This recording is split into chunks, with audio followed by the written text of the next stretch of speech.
தமிழ்நாடு தலைகீழ போயிட்டு இருக்கு. ஏதாவது புதிய மாற்றம் கொண்டு வரட்டுமே. இனி ஏமாறவே கூடாது. ஒரு மாறுதல் வரணும். அது இன்னைக்கே வரணும், இப்பவே வரணும். நம்பிதான் ஓட்டு போறோம், ஏமாத்திட்டு போயிடுறாங்க. ஓட்டு போட்டு ஏமாந்து சாவத்துக்கு பதில் பாதிக்கப்பட்ட நம்ம நிக்கணும் எலெக்ஷன்ல. கடவுளே சொல்றேங்க, நான் உசுர வச்சிருக்கவே வேண்டியதுல சாமி. அந்த அளவுக்கு வீடு வாசல் கட்டி கொடுக்கலன்னா அம்மா கடந்து செத்து போனாங்க.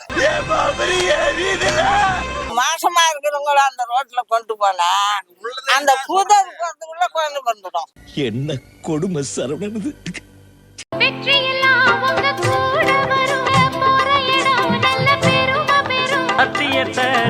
காத்து வர சாமி தரும் பல நூறு வரம். அண்ணனுன்னா அண்ணனையா, அன்புள்ள மன்னனையா, ஊரெல்லாம் கொண்டாடும் உன் பேரையா.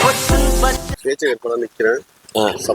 சரியா, சந்தோஷம். அதனால மாற்றங்கள் வந்தா சார் தான் தமிழ்நாடு தலைகீழ போயிட்டு இருக்கு. ஏதாவது புதிய மாற்றம் கொண்டு வரட்டுமே. ஏன்னு கேட்டா எல்லாமே புரிதல் என்பது இல்லை. மக்களை ஏமாளியா தான் நினைச்சிட்டு இருக்கான். ஆட்டை விட்டு ஆட்டுத்தலையில தான் வைக்கிறான். இன்னைக்கு கோமணம் கட்டி ஏறு ஓட்டுறோம் வாங்குற கடனை எவனுமே ரத்து செய்யறாங்களா, திரும்பி 15 வருஷம் கழிச்சு அதை வசூல் பண்றான். விவசாயம் எதாவது செய்யறானா? ஒண்ணும் கிடையாது. எல்லாம் சொல்றான், நான் அதை செய்யறேன் இதை செய்யறாங்களா. எவன் என்ன செய்யறான்? மக்களுடைய வரி பணத்தை எடுத்தாலும் செலவு பண்றான். இல்ல அக்கா 5 களை வெட்டி கொடுக்க போறானா? மக்கள் பணத்தை மக்களுக்கு செலவு பண்றதுல உனக்கு என்ன குறைவு? எல்லாம் பந்தா பண்ணிட்டு வரான். 30 வயது 40 40 வண்டி கொண்டு வரான். இதெல்லாம் ஷோ. மக்களை நான் பாதுகாப்பேன், மக்களுக்கு ஒன்று சேவை செய்து கொடுக்கிறேன்னு சொல்லி நீ சொல்ற. கரெக்ட், வாழ்த்துக்கள். இந்த வயசுல நீ செய்யறேன்னு சொன்னா அது பெரிய விஷயங்கள் தானே. உங்க ஊர்ல என்ன அடிப்படை வசதி குறை இருக்கு? சுடுகாட்டு பாதை வசதி, இந்த லைட் மரம் வசதி, இதாங்க எங்களுக்கு முக்கியம். இப்போ மாசமா இருக்கிறவங்கள அந்த ரோட்ல கொண்டு போனா அந்த புதர் போறதுக்குள்ள குழந்தை வந்துடும். அந்த அளவுக்கு நம்ம ரோடு இருக்கு. ஆமா, ஓட்டு கேட்பாங்க, போட்டா ஜெயிச்சுவா, அதோட சரி. வந்து பார்க்க மாட்டாங்க. அப்புறம் என்னன்னு கூட திரும்பி பார்க்க மாட்டாங்க. ஏமாந்தது போதும். இதுக்கு மேலாச்சும் ஒரு மாற்றம் வேணுமா இல்ல வேணாம்? மாற்றம் வேணும். அதனாலதான் நான் வரேன். எம்எல்ஏ ஆமா, தாராளமா நீங்க முதல்ல ஓட்டு போடுவீங்களா? போடுவோம் தம்பி, போடுவோம். 300 ரூபா கொடுப்பானுல? அதெல்லாம் வாங்க மாட்டேன். எம்எல்ஏக்காக தானே நிக்கிறீங்க, நாங்க போடுவோம். சரி, ஓகே. உங்க நம்புறேனா? நம்புங்க. உங்க ஊரை பொறுத்த வரைக்கும் அடிப்படை வசதியில உங்களுக்கு என்ன குறை இருக்கு? என்ன தேவை? எங்களுக்கு மெயினா இந்த ரோடு பிரச்சனை இருக்கு. இந்த மண் அடிச்சு உடனே ரோடு போடுறேன்னாங்க. ஆனா பாத்தீங்கன்னா போடவே இல்லை. ரொம்ப கஷ்டமா இருக்கு. இந்த சைடு வயசானவங்க எல்லாம் நிறைய பேர் இருக்காங்க, உள்ள போவே முடியல. நைட்ல பாத்தீங்கன்னாக்கா அந்த மெயின் ரோட்ல மட்டும்தான் கரண்ட் இருக்கு. அங்க இருந்து நாங்க இங்க இருட்டுல தான் வரணும். நிறைய பிள்ளைங்க இங்க இருந்து ஸ்கூல் போறதுனாலும் கொள்றதுனாலும் இந்த இருட்டை கடந்துதான் வருதுங்க. அதே மாதிரி இங்க யாருக்காவது உடம்பு சரியில்லை அப்படின்னாக்கா 108ல இருந்து நாங்க கால் பண்ணோம்னாக்க அங்க மதுவிலேயே நின்றுடுவாங்க. உள்ள ஆம்புலன்ஸ் வர முடியாது. ரோடு பாத்தீங்கன்னா அந்த இதெல்லாம் ரொம்ப டேமேஜா இருக்கு. இந்த அடிப்படை தேவையெல்லாம் எங்களுக்கு யாருமே ஓட்டு வாங்கும் போது உள்ள பண்ணி தரோம் அப்படின்னு தான் சொல்றாங்க. ஆனா யாருமே பெருசா எதுவுமே பண்ணி தரல. நாங்க ரோடு கேட்கும் போது கொட்டன்னு ஒரு இதே மேப்ல இல்லைன்ட்டாங்க. ரொம்ப கஷ்டமா தான் இருந்துட்டு இருக்கு. நம்ம ஓட்டு கேட்டுலாம் கூட ஃபர்ஸ்ட் வரல, குறை கேட்டு தான் வந்து. பரவாயில்ல, அதுதான் நமக்கு மெயின். இதுவே டிஃபரெண்டா தான் இருக்கு. எனக்கு ஓட்டு போடுங்க, நான் இதை பண்றேன்னு சொல்றதை விட என்ன குறை இருக்குன்னு சொல்லுங்க, அதை நான் கிளியர் பண்றேன்னு சொல்றீங்களா, அதுவே ஒரு பெரிய பிளஸ் பாயிண்டா தான் தெரியுது. மக்கள்ல ஒரு ஆளா எம்எல்ஏ போட்டிடுறேன். ஊர் என்ன ஊருங்க? கீழ்பட்டி. புதுசா வந்திருக்கீங்களா? எம்எல்ஏ உட்காந்து நிக்கிறேன். இது வரைக்கும் நீங்க ஓட்டு போட்டீங்கன்னா எம்எல்ஏ போட்டிருக்குங்க. ஓட்டு தான் போடுறோம். ஒன்னால ஒண்ணு இல்ல. இதே பாருங்களா, கந்தல்ல தான் கடந்துட்டு இருக்கிற ஒரு ஊடா வாசலா ஒண்ணு கிடையாதுங்க. இடையா அரிச்சு அதை வாங்கி சாப்பிடுறோம் சாமி. ஒரு உதவியே இல்ல சாமி. ஓட்டு தான் போட்டு ஜெயிக்க விடுறோம் ஒழிஞ்சு. கடவுளே சொல்றேங்க, நான் உசுர வச்சிருக்கவே வேண்டியதுல சாமி. அந்த அளவுக்கு ஒரே ஒரு மாடி அம்மாவே வீடு வாசல் கட்டி கொடுக்கலன்னா அம்மா இது கடந்து செத்து போனாங்க. சொல்லாதம் இல்லாத. சரி, என்ன பண்றதுன்னு நான் அப்படியே கடைசி வரைக்குமே இருந்து சீரழிஞ்சு சுடுகாட்டுக்கு. என்ன மாரி கண்ணீர் விட்டவங்க 4 பேருக்கு ஒன்னும் நீங்க கிரகடத்தை தூக்கி வேணாம். ஜெயிச்ச உடனே ஒரு ஆறுதல அதே போதும் சாமி. ஒண்ணுமே ஜெயிக்கிற வரைக்கும் கம்முன்னு வருவாங்க. அதுக்கு பிறகு ஒண்ணுமே என்னன்னு கூட கட்டுக்க மாட்டாங்க. யார்கிட்ட சாமி போய் சொல்ல முடியும்? கண்ணீருக்கு பலன் உண்டு. இது வரைக்கும் இருந்த அரசியல்வாதிகள் எல்லாம் வேற. மக்களோட உங்களா இருந்து என்ன அடிப்படை தேவை செஞ்சு கொடுக்கணும்னு தேவைதான். உங்களுக்கு தேவை ஒரு வீடு. அதுதானம்மா? அதுதான் சாமி. கவலைப்படாதீங்க. கூட போற தம்பி மாதிரி நான் மாராசனா நீங்க வாங்க, உங்களுக்கு கண்டிப்பா நாங்க போடுறோம். போடாத மக்கள் கூட உங்களுக்கு ஓட்ட போட்டு உங்களுக்கு ஜெயிக்க வைக்கும். நல்ல மனுஷக்காரர்களை ஜெயிக்க வைக்கும். கண்டிப்பா அரசியல் நடக்குது.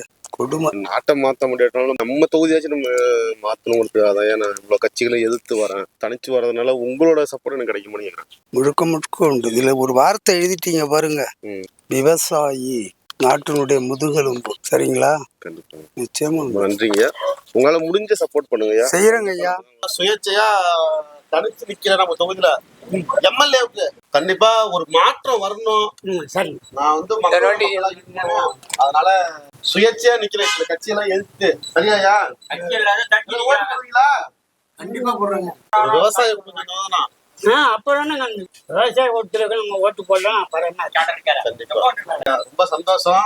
சப்போர்ட் பண்ணுங்க, முடியும் சப்போர்ட். சரியா பாத்துங்களா? புள்ளி இங்கே வந்து 4 கிலோமீட்டர் போகுது. கொண்ட டெய்லி வண்டியில் விட்டு வரணும்.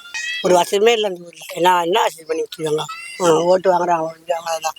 என்ன சோத்துக்கு குழம்பு கேட்குறோம். ஏதோ ஒரு விஷயம் என்ன விஷயம் அந்த ஏரி பாருங்க குளம் அப்படியே கிடக்கு. குளிக்க முடியாம இந்த தண்ணி மண்டு ஊற்றி குடிச்சிட்டு கிடக்குறோம். ஏரியா அசிங்கமாக போய் கிடக்கு. அது தூது வாரி கொடுக்கணும். இந்த இடம் யாருதான் நல்லவங்களை தேர்த்து தான் ஓட்டு போடணும்னு இருக்கும். ஓட்டு யாருக்கு போடுவீங்க? உங்களுக்கு போடுற மாசம் பாருங்க. எங்க வீட்டுல 15 ஓட்டு என் குடும்பத்துல. நானும் 4 பேருக்கு சொல்லி அறிமுகப்படுத்திக்கிறேன். கண்டிப்பா ஒரு மாற்றம் வரும். மாறணும்னா வேற நம்ம புதுசா ஒரு முடிவுக்கு வரணும். ஆனா உங்களை மாதிரி உள்ளவங்க தான் செய்யணும். அப்ப நான் உங்க ஊர் வந்தா நான் கேட்பேன். உங்க ஊர்ல அடிப்படை வசதி என்ன குறைக்கு என்ன தேவை? எங்க ஊர்ல எல்லாமே குறைவா சார். ஒருத்தருமே ஒன்றும் செய்யல. தண்ணி வசதியில இருந்து ரோடு வசதியில இருந்து எதுவுமே இல்லை. எல்லாம் ஓட்டு கேட்கல வந்து ஜெயிக்கிறதோட சரி. எம்எல்ஏ இருந்தாலும் சரி, பிரசிடண்டா இருந்தாலும் சரி, இவங்களுமே எதுவும் செய்யல. அவங்க ஜெயிச்சாங்க, சம்பாரிச்சாங்க, அவங்க ஒதுக்கிட்டாங்க. அவ்வளவுதான். நாங்க அதுக்கு நம்பிதான் ஓட்டு போடுறோம். ஏமாத்திட்டு போயிடுறாங்க. இந்த ஆட்சியில உண்மையுமே சொல்றேன், எதுவுமே நல்லா இல்ல. அரிசி வாங்கி சாப்பிடறதுக்கே இல்ல. தேவை என்ன பாத்தீங்கன்னாக்கா தண்ணி வசதி தான் மெயின். இது கிட்டத்தட்ட ஒரு 15 வருஷமா இந்த டேங்கை புதுப்பிக்க சொல்லி மனுவும் கொடுத்துருக்குறோம். இது வரைக்கும் எந்த வித நடவடிக்கை அதுக்கு எடுக்கல. அடுத்தது பாத்தீங்கன்னாக்கா இட வசதி. இப்போ மக்களுக்கு பாத்தீங்கன்னாக்கா ஒவ்வொரு மனக்கட்டுலயும் 4 குடும்பம் 3 குடும்பம் அப்படி இருந்துட்டு இருக்காங்க 3 சென்ட்ல. நாங்களும் மனு மேல மனு போட்டுட்டோம். எங்களை நீங்க இடம் பார்த்து காட்டுங்க அப்படின்னு சொல்றாங்க. கவர்மெண்டா அதை பார்த்து அலாட் பண்றதுக்கான இது கிடையாது. அடுத்தது ரோடு வசதி. இந்த இப்ப பாத்தீங்கன்னா டேனேஜே கிடையாது.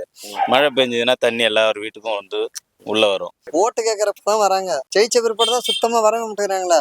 நன்றி கூட சொல்ல வர மாட்டேங்கிறாங்க. சுயேட்சையா நிக்கிறேன். உங்களோட சப்போர்ட் எனக்கு கிடைக்குமா? கிடைக்குங்க, கண்டிப்பா கிடைக்கும். நீங்க வாங்க. நான் இதுல என்னங்க உண்மையிலே சொல்றேன். எங்களால என்ன செய்ய முடியுமா அனைத்தும் செய்து தரோம். எம்எல்ஏ நிக்கிறேனா சுயேட்சையா? எனக்கு ஓட்டு போடுவீங்களா? சுயேட்சையா நிக்கிறேன். 2026 எலெக்ஷன்ல எம்எல்ஏ நிக்கிறேன். எந்த கட்சியும் கிடையாது. சுயேட்சையா தனிச்சு மக்களை நம்பி சரி நான் நிக்கிறேன். சரி ராஜா, எனக்கு ஓட்டு போடுவீங்களா? என்னுடைய ஓட்டு சியூரா உனக்கு என்ன சின்னமோ அதெல்லாம் கம்ப்ளீட்டா சரிங்க பதிவு பண்ணுவேன். இல்ல சுயேட்சை வேட்பாளரா நிக்கிறேன் எம்எல்ஏவுக்கு. எனக்கு நீங்க ஓட்டு போடுவீங்களா? போடுவேன் சார். என்ன கேட்டது டக்குன்னு சொல்லிட்டீங்க சார். தனியா நிக்கிறேங்க. நீங்க ஆதரவு புதுசா வரவங்களுக்கு ரொம்ப நன்றிங்க. தேவனத்துக்குள்ளதான் எம்எல்ஏவுக்கு நிக்கிறேன். நான் ஜெயிப்பேனா? ஜெயிப்பீங்கண்ணா. எப்பரா டக்குன்னு சொல்றாங்க? நமக்கு ஒழுங்கா படிக்கணும். உங்க ஸ்கூல்ல பாத்ரூம் வசதி நல்லா இருக்கா? பாய்ஸ் ஸ்கூல்ல பாத்ரூம் நான் வெளில தான் போறோம். ஃபேன் இல்ல, லைட் இல்ல. அதெல்லாம் கண்டிப்பா நடக்கும். மாத்திக்கிறேன். ஓகேவா? மட்டுமா எம்எல்ஏ எலெக்ஷன்ல சுயேட்சை வேட்பாளரா தனிச்சு நிக்கிறேன் எம்எல்ஏவுக்கு. என்ன வருங்க? நான் மிக்கேல்பட்டி. எனக்கு ஓட்டு போடுவீங்களா? என்ன கேட்டவன போடுங்க. பக்கா டிஎம்கே தான். சுயேட்சை நிக்கிறவங்க போடுவோம். சரியா சப்போர்ட் பண்ணுங்க. ஒரு மாற்றத்தை கொண்டு வருவோம்யா. ஓட்டு மட்டும் வாங்கிட்டு போனா இது வரைக்கும் யாருமே வரல.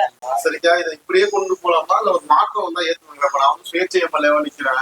மாற்றம் வந்தா ஏத்துக்குவோம். ஓட்டு போடுவீங்களா? கண்டிப்பா போடுவோம். உங்களை நம்பிதான் நிக்கிறேன். நில்லுங்க, மக்களுக்கு செய்யுங்க. நீங்க இவ்வளவு நாளா இருந்தவங்க மாதிரியே இருக்க கூடாது. நாங்க செய்யறோம்னா எங்களுக்கானது. நாங்க என்ன உங்ககிட்ட காசு பணம் கொடுங்க, எங்களுக்கு ஒரு சோறு கொடுங்க நான் சொல்றோம். எங்களுக்கு அடிப்படை வசதி எதுவுமே இல்லை. இந்த ரோடு மழைனா பெஞ்சதுன்னா அப்படி தண்ணி அவ்வளவுக்கு நிற்கும். முதல்ல ஒரு கான் வசதி இல்லை அந்த இடத்துல. நான் எம்எல்ஏ நிக்கிறேன். அவங்க சின்ன கொடுப்பாங்க. எனக்கு ஓட்டு போடுவீங்களா? போடுறேன். நான் நெசமா போடுறேன். சரி, ரொம்ப சந்தோஷமா போடணும்னு உனக்கு நான் போடுறேன். போட்டுடுவேன். அடுத்தவங்களுக்கு அப்புறம் போட முடியும். கஷ்டப்படாத நீ செழிச்சு வருவ. ரொம்ப நன்றிமா.